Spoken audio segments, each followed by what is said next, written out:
أعوذ بالله من الشيطان الرجيم.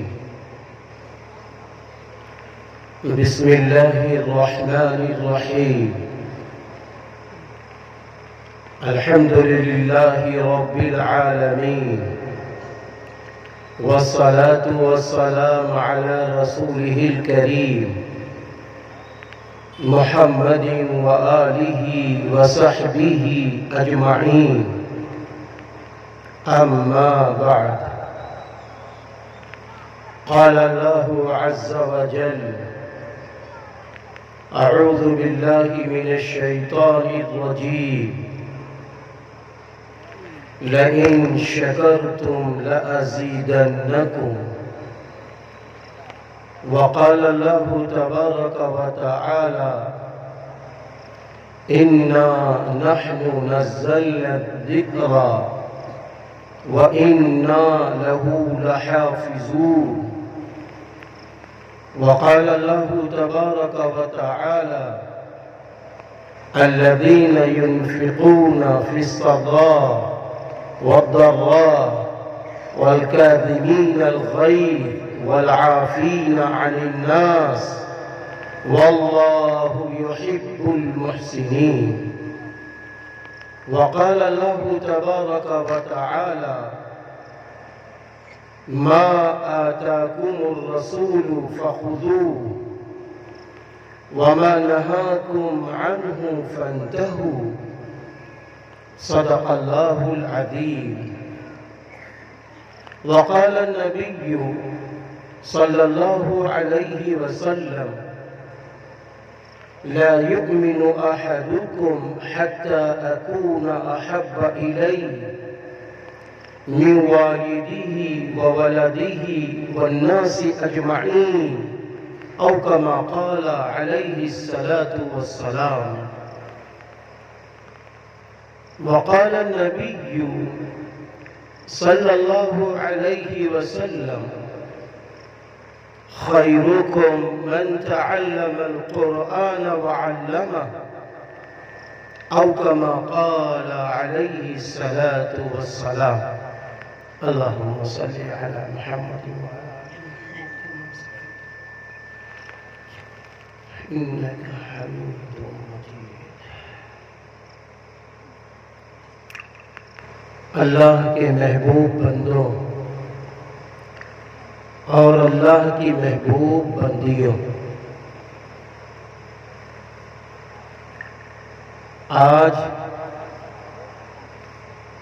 میں آپ حضرات کو دیکھ کر بے انتہا خوش ہوں کہ جس طرح جلسوں میں پنڈال میں تعداد کم ہوتی ہے اور پنڈال کے باہر تعداد گھومنے والوں کی زیادہ ہوتا ہے، یہ محسوس ہوا ہے۔ لیکن جب میں وہاں سے نکلا تو اس کے برعکس میں دیکھ رہا ہوں کہ پنڈال ماشاءاللہ آپ کا بھرا ہوا ہے، باہر گھومنے والوں کی تعداد نہ کے برابر تھی۔ دو چار میری مائیں اور بہنیں عذر کی بنیاد پر جا رہی ہوں گی، اور دو چار ہمارے بھائی بھی عذر کی بنیاد پر جا رہے ہوں گے۔ بہرحال اندر داخل ہوتا گیا، دل خوش ہوتا گیا۔ ایک بات یاد رکھنا، جب مجھ گنہگار کا دل خوش ہو رہا ہے اس بات پر کہ آپ اللہ اور رسول اللہ صلی اللہ علیہ وسلم کے ذکر خیر کو سننے کے لیے آپ جمع ہیں اور یکسوئی کے ساتھ سن رہے ہیں، تو جب میرا دل خوش ہو رہا ہے تو میں قسم کھا کے کہنا چاہتا ہوں کہ اللہ تعالیٰ اس وقت بہت خوش ہوگا، بہت خوش ہوگا۔ کیوں؟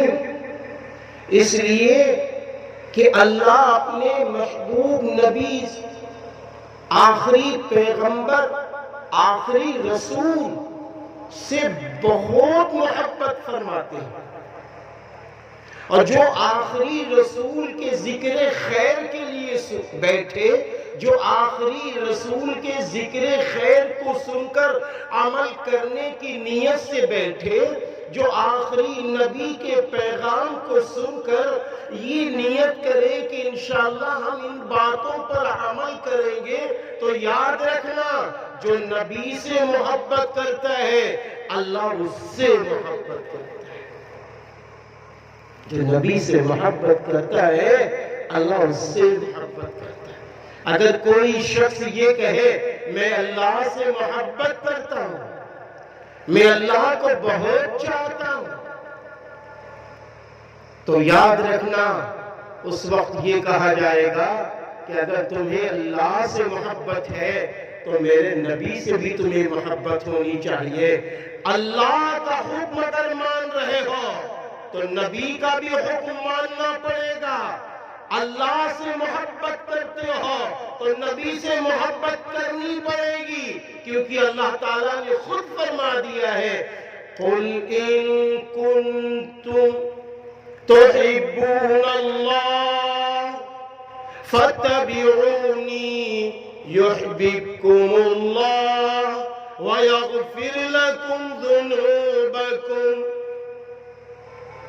اللہ نے خود فرما دیا، اے نبی کہہ دو، اے نبی کہہ دو اگر تم اللہ سے محبت کرتے ہو پس تم میری اتباع کرو، نبی کی اتباع کرو، نبی کی پیروی کرو، جیسے نبی رہتے ایسے رہنے کی کوشش کرو، نبی کی اطاعت کرو، نبی ہی کو اپنا آئیڈیل مانو، نبی ہی کو اپنا نمونہ مانو، نبی ہی کے اٹھنے بیٹھنے کو اپنے سامنے رکھو۔ اگر یہ کام کرتے رہو گے نا تو اللہ تعالیٰ فرما رہے ہیں یحببکم اللہ، وہ اللہ تم سے محبت کرے گا، وَيَغْفِرْ لَكُمْ ذُنُوبَكُمْ، اور وہ اللہ تمہارے گناہوں کو معاف کر دے گا۔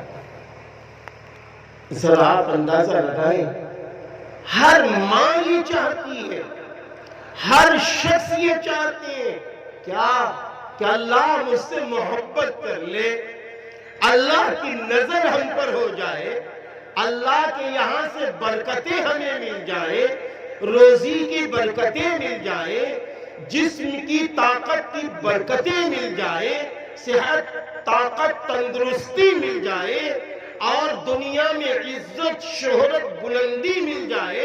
ہر شخص کی یہ تمنا ہے، ہر شخص یہ چاہتا ہے۔ تو یاد رکھنا اگر ہم یہ چاہتے ہیں تو ہم کو نبی کی اتباع کرنی پڑے گی۔ نبی جہاں فرمائے کھڑے ہو جاؤ وہیں کھڑے رہیں گے، نبی فرمائے بیٹھ جاؤ وہاں بیٹھ جائیں گے، نبی فرمائے اس کام کو چھوڑ دو، نقصان 1 روپے کا نہیں کھربوں کا ہو رہا ہو ہم اس کام کو چھوڑ دیں گے۔ طلب کا یہ حال ہو چاہے ہماری جان جا رہی ہو، ہماری وہی طلب ہو ہم اسے چھوڑ دیں گے۔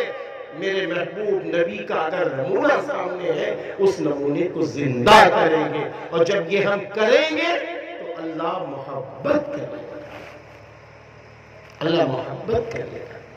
ایک صحابی رسول کا واقعہ ہے کہ جب تک شراب کا پینا حرام نہیں تھا تو شراب اتنی پی جاتی تھی جس کی کوئی حد نہیں، کوئی حد نہیں۔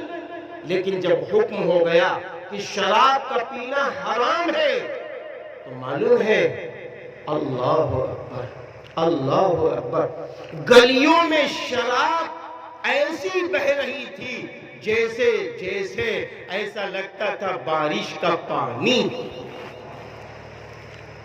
اور اسی موقع پر ایک صحابی رسول ہے، انہیں یہ خبر ابھی نہیں ملی کہ شراب کا پینا حرام ہے، بس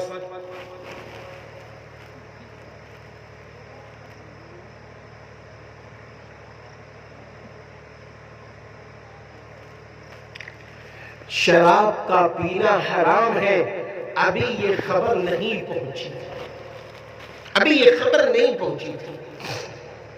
وہ شراب کا پیالہ لیے اپنے ہونٹوں کے قریب میں لگایا کہ بس پی لوں۔ اتنی دیر میں صحابی رسول فرمانے لگے، ارے ٹھہرو ٹھہرو، شراب کا پینا حرام ہو گیا ہے۔ تو انہوں نے یہ بھی نہیں کہا کب ہوا کیسے ہوا، بلکہ شراب کا پیالہ ہاتھ میں تھا، بس وہ ہاتھ ڈھیلا ہو گیا، شراب کا پیالہ نیچے گر گیا۔ کیوں؟ اس لیے کہ جب تک شراب کا پینا صحیح تھا تو ہر شخص پینے کے لیے لا رہے تھے، لیکن جب شراب کا پینا حرام ہوا تو پھر اپنی طلب کو بھی قربان کر دیا، نہیں اب شراب نہیں پی سکتے اس لیے کہ اس کا پینا حرام ہے۔ اللہ کے رسول صلی اللہ علیہ وسلم سے محبت کریں گے تو اللہ محبت کر لے گا، اور جب اللہ محبت کر لے گا پھر کیا ہے؟ سب کچھ میرا ہے۔ من کان للہ کان اللہ، جو اللہ کا ہو گیا اللہ اس کا ہو گیا، جو اللہ کا ہو گیا اللہ اس کا ہو گیا۔ تو اس لیے پہلا قدم ہمارا اور آپ کا کون سا ہونا چاہیے؟ پہلا قدم ہمارا اور آپ کا یہ ہونا چاہیے، آنکھ کھلنے سے لے کر رات کے آنکھ بند ہونے تک، رات میں سونے چلے صبح اٹھنے سے پہلے تک ہمارا جو بھی عمل ہو وہ سنت نبی صلی اللہ علیہ وسلم کے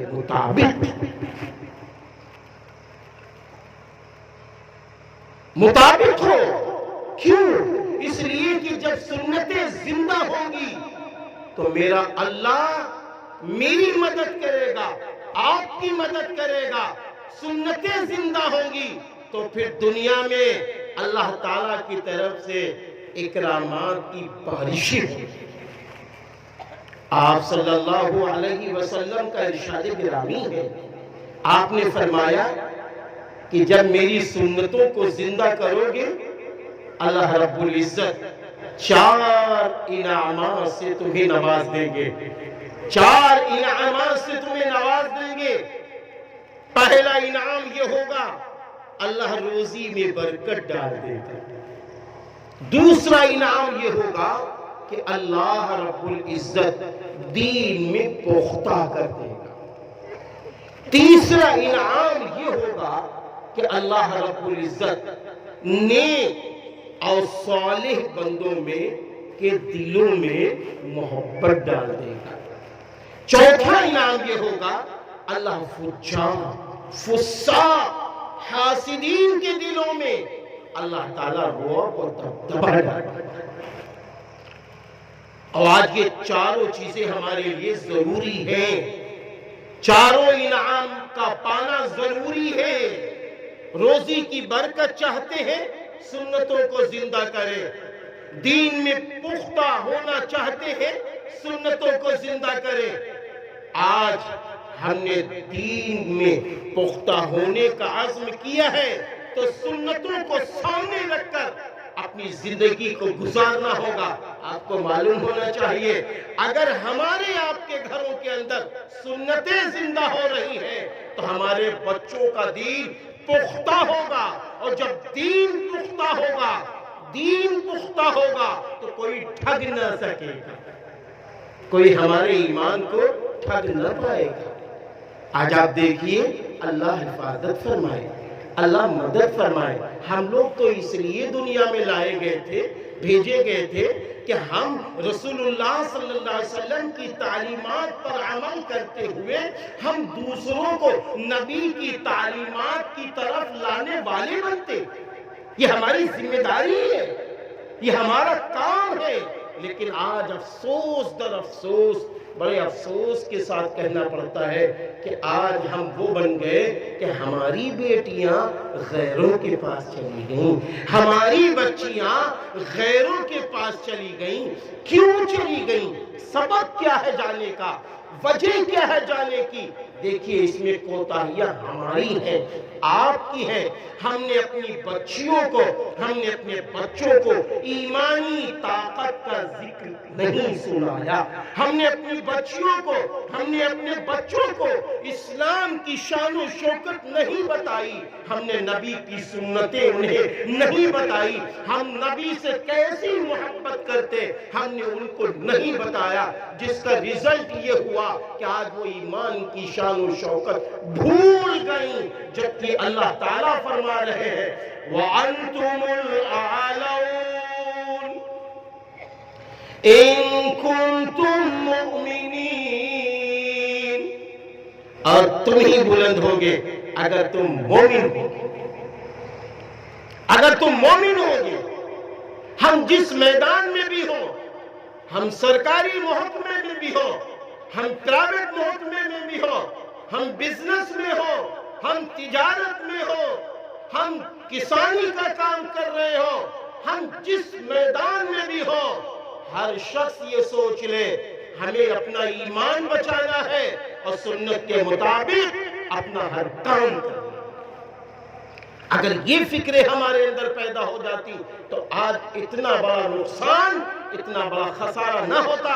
ہماری بیٹیاں یہ کہتی ضرور نظر آتی ہم سب کچھ قربان کر سکتے ہیں لیکن اپنے ایمان کا سودا نہیں کر سکتے، ہم اپنی خواہشات کو قربان کر سکتے ہیں، ہم سب کچھ قربانی دے سکتے ہیں لیکن اپنے اسلام کا سودا نہیں کر سکتے، اپنے قرآن کے حقانیت کا سودا نہیں کر سکتے، ہم اپنے ایمان سے نہیں پھر سکتے ہیں، کیونکہ وہ جانتی ہوں گی اس وقت کہ جب ایمان چلا گیا ہماری کوئی ویلو نہیں ہے، ہماری کوئی قیمت نہیں ہے، ہم سے اچھا تو وہ کوڑا ہے، وہ کرکٹ ہے کہ جو دنیا میں ہے۔ میرے بھائی ان سے قیامت کے دن کوئی سوال نہیں ہوگا، ہم سے تو آپ سے قیامت کے دن سوالات کیے جائیں گے۔ اللہ تعالیٰ پوچھے گا کہ تم نے زندگی کہاں گزاری، اللہ تعالیٰ پوچھے گا تم نے اپنی جوانی کیسی گزاری، اللہ تعالیٰ پوچھے گا کہ تم نے مال کہاں سے کمایا۔